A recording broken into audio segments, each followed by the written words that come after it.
Hello everybody, welcome to E3 2014. My name is Christopher Thomas Plant. I am joined by my pal Russ Frushtick, and we're here to talk about Sunset Overdrive. And it turns out I have the perfect person here to talk about that. Ted Price, the CEO of Insomniac Games. How are you doing today? I'm great. Thanks for having me here. Thanks for coming. I have been looking forward to seeing this game since last year, and we've seen bits and pieces of it here and there yesterday at the demo, but I'm hoping that we can hop right into this right now because we're getting a personal tour of Sunset Overdrive. Just off camera, it is being played, so this is So Ryan Schneider, our brand development director, is actually playing it, and he's standing looking at, in the distance, an amusement park, which is our ultimate goal. And in the game, at this point, you are trying to help out one of the factions, one of your friendly factions, called the Fargars, a bunch of LARPers who have had an object stolen from them by one of the enemy factions in the game. Now, Ryan is using our standard method of traversal here in the game, which is grinding, bouncing, vaulting, catapulting throughout the environment to get over to the amusement squad. And this is how we have designed the game. We want you to move through this big open world with hyper agility. And in doing this, we have thrown out the rules that have governed most traditional shooters in terms of how you navigate these big environments. So Ryan is about to get to I'd say, a perfect perch from which he can observe what's going on. There are a bunch of OD'd, overcharged delirium drinkers. These are mutants who have overrun the city. Sure. And they are fighting against the scabs who are desperately trying to hold on to the amusement park and control it, but they're fighting a losing battle. Ryan's starting to use some of the weapons in the game. He just pulled out the dragon pistol, which creates this great spreading fire effect and explodes in a brilliant display of pyrotechnics. Now he's got the disc launcher, which fires LPs, which bounce around the environment. And an important aspect of the game is that you want to keep moving. You want to stay above the ground because the OD'd in particular are dangerous. They will swarm you and take you apart pretty quickly. So Ryan's making his way into the amusement park. This is one of our traps in the game. That's the Pandora's box. He's just let loose a bunch of garden gnomes who are going to help him out by attacking the OD'd.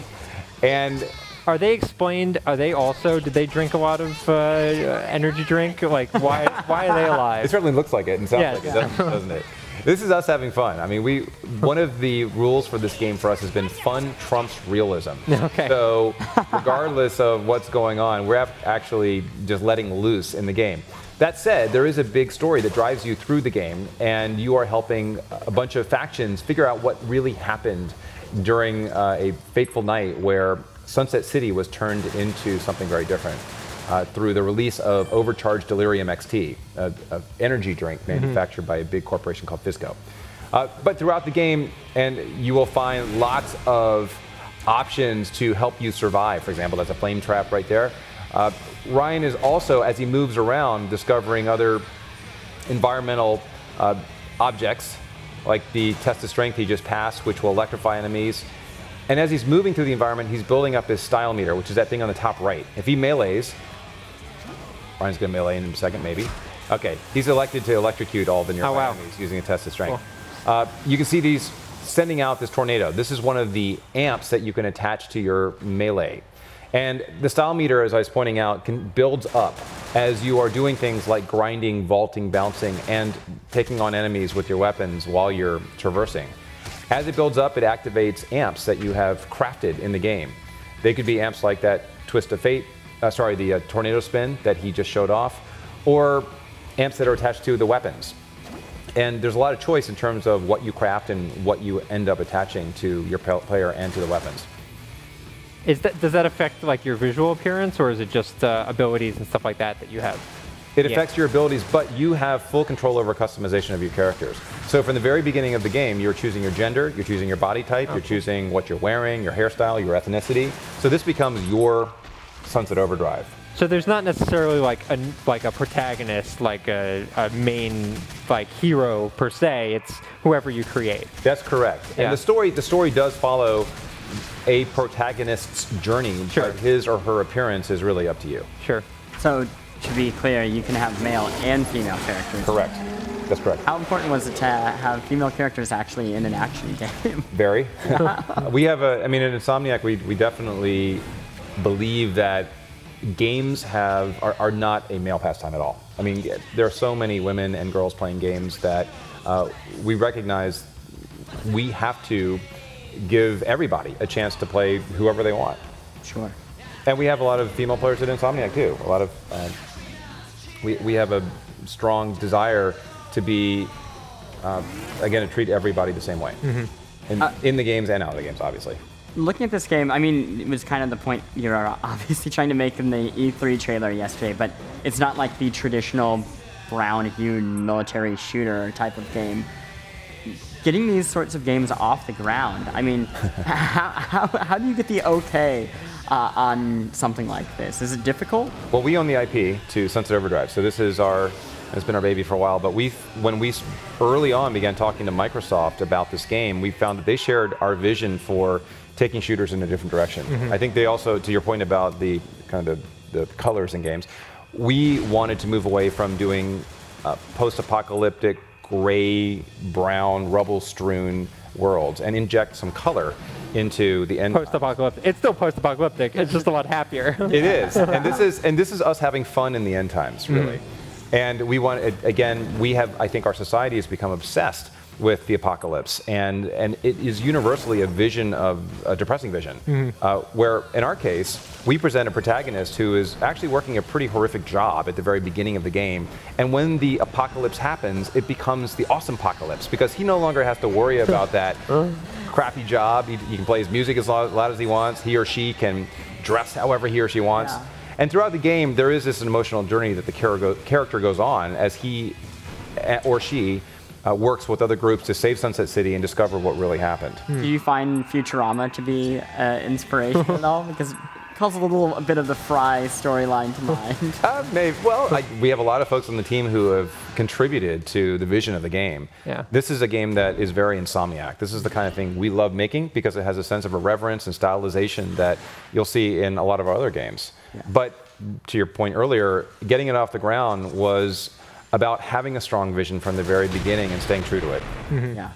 Now, what Ryan's doing here is he's made his way to the roller coaster, and this is an example of the kind of varied gameplay you'll see in all of our missions. We try to change things up gameplay-wise and story-wise with every one of the big missions that players go on in the game, and this harkens back to our handcrafted approach we've taken with Ratchet & Clank, Resistance, and other games we've done.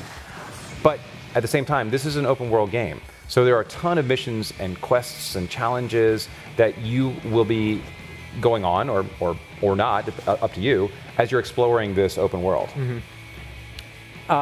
Is there like a main villain that you're going after, or is it sort of just like conquering this scenario of, you know, this outbreak, as it were? Well, I won't get into too many specifics about this, but at the very beginning, you do learn that Fizco, this mega corporation, is on the verge of releasing a new energy drink called Overcharged Delirium XT, and they've brute forced it through FDA testing.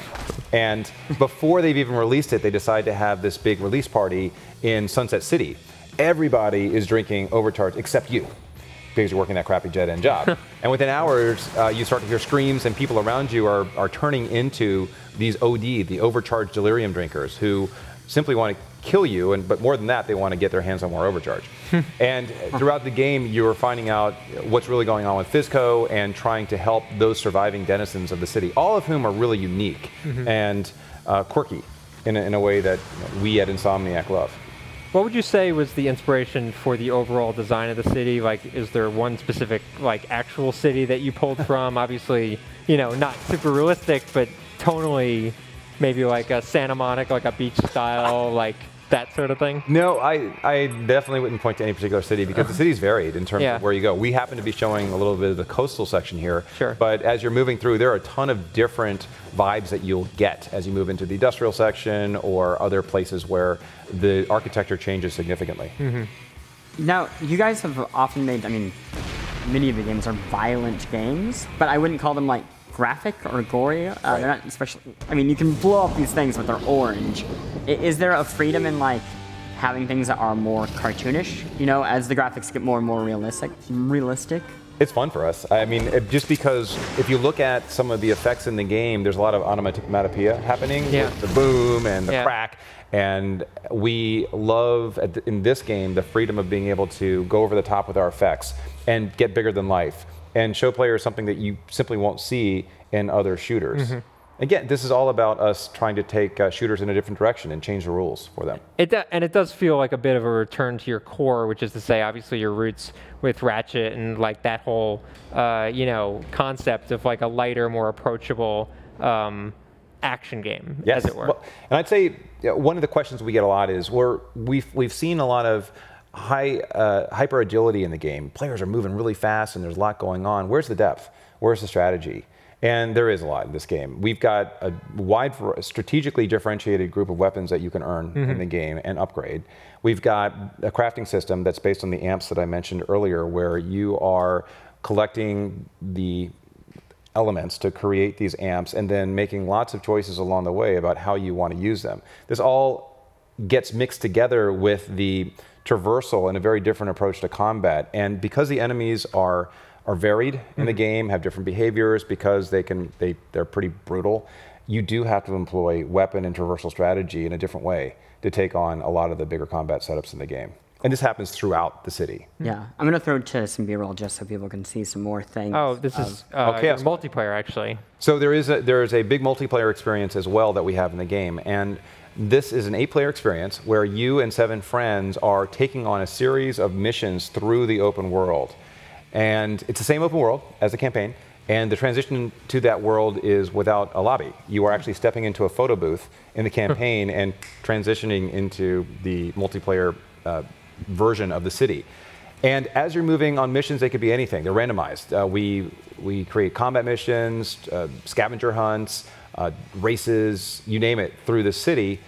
And it culminates in Night Defense, which is this big over-the-top event at the end of a series of missions where you and your friends are defending vats of overcharge against marauding hordes of OD'd.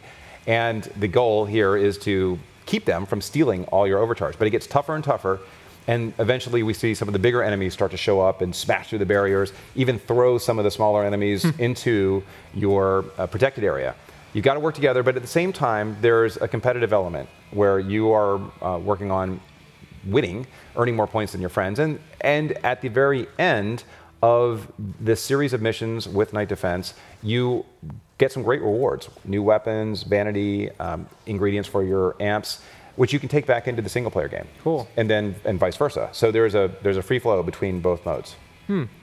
And how are you, so if there's no lobby, how are you coordinating to get in the same game? So we have a matchmaking system, which it just, what I mean by that is you are able to find your friends and join up to play these games or find new groups of friends, but you don't have to exit the game to do it. Oh, got it. Okay. Yeah, that's definitely preferred. Yes. Cool. Well, as we wrap up, I'm curious, having played it obviously quite a bit, is there any moment that has stuck out to you as the crazy over-the-top thing that you've loved seeing in the game? Well, I'm a shooter fan, so I love it when I have the opportunity to experiment with weapons and take on combat challenges in my own special way. And so there are a couple weapons that I've loved from the very beginning, even back when we were prototyping them. One is the TN Teddy Launcher, which is a teddy bear gun. And we've got a fire extinguisher with a funnel strapped to the front, and inside is a little cute teddy bear who's squirming around, but he's got dynamite strapped to his chest. So you fire him out, and he's running around along the ground saying these little cute sayings, and he blows up! and you know, chunks of enemies go everywhere. However, combine that with the Captain Ahab. And the Captain Ahab is a long-distance, high-precision, high-damage weapon. It's a harpoon gun, but attached to each of the harpoons is a bottle of overcharge. And when it hits an enemy or hits the environment, a big pool of overcharge will form, and OD'd, the overcharge delirium drinkers, will flock to it like little puppies on a summer day and start drinking out of the pool. Fire TN Teddy into that, and it's glory. So that's just a simple example, and there are tons of weapons in the game that give you the chance to experiment. Add amps on top of that, and it's the kind of game that we love providing for our fans. That's perfect. I think there's no better way to end than the idea of little puppies being blown up by a teddy bear on a hot summer day. No puppies were harmed. No puppies harmed. Just monsters. Yes. Just monsters. Yeah. Thank you so much for joining us. Pleasure. Thank you. And thank you for joining us. We are here all week. If you want more videos, go to polygon.com, or you can go to youtube.com/Polygon. Until next time, we'll see you later.